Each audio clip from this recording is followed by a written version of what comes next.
அமெரிக்காவின் ஆல்கட்ராஸ் சிறையை அதிபர் ட்ரம்ப் மீண்டும் திறக்க உத்தரவிட்டுள்ளது அந்நாட்டின் பேசு பொருளாகியுள்ளது. காரணம், உலகின் ஆபத்தான சிறையாகவும் கொடுமையின் தொட்டிலாகவும் ஆல்கட்ராஸ் சிறை பார்க்கப்படுகிறது. சிறை என்றாலே கொடுமைன்னு இருக்கும்போது கொடுமை சிறை என்றால் எப்படி இருக்கும்?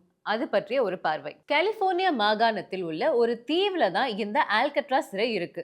இரக்கமற்ற மனித மிருகங்களையும் வன்முறை குற்றவாளிகளையும் சிறை வைக்கும் இந்த இடத்தை தி ராக் என்றும் சொல்வதுண்டு. 22 ஏக்கர் பாறை பகுதிகளை உள்ளடக்கிய இந்த சிறை நூற்றாண்டுகளை கடந்து ஆரம்பத்தில் ஒரு கோட்டையாகவும் பின்னர் அமெரிக்க உள்நாட்டு போர் ராணுவ காவலாகவும் இருந்த இந்த இடம் 1934 முதல் 1963 வரை ஒரு கூட்டாட்சி சிறைச்சாலையாக செயல்பட்டது. பல பிளாக்குகளை கொண்ட ஆல்கட்ராஸ் சிறையின் பி பிளாக்கின் அறைகள் 9 அடி நீளமும் 5 அடி அகலமும் கொண்டதாக இருக்கும். சி பிளாக் ரொம்பவே சிறியது.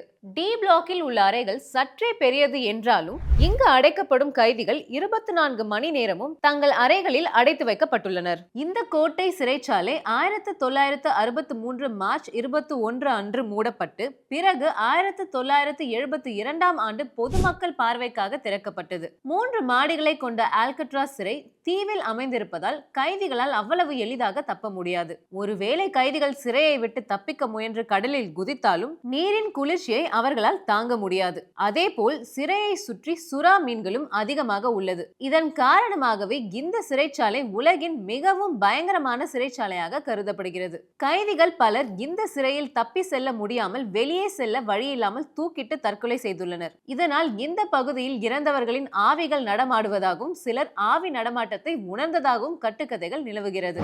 இப்படி ஒரு சூழ்நிலையில்தான் இதுவரை சுற்றுலா தலமாக இருந்த ஆல்கட்ராஸ் மீண்டும் குற்றவாளிகளின் கொடுமை சிறையாக மாறுகிறது.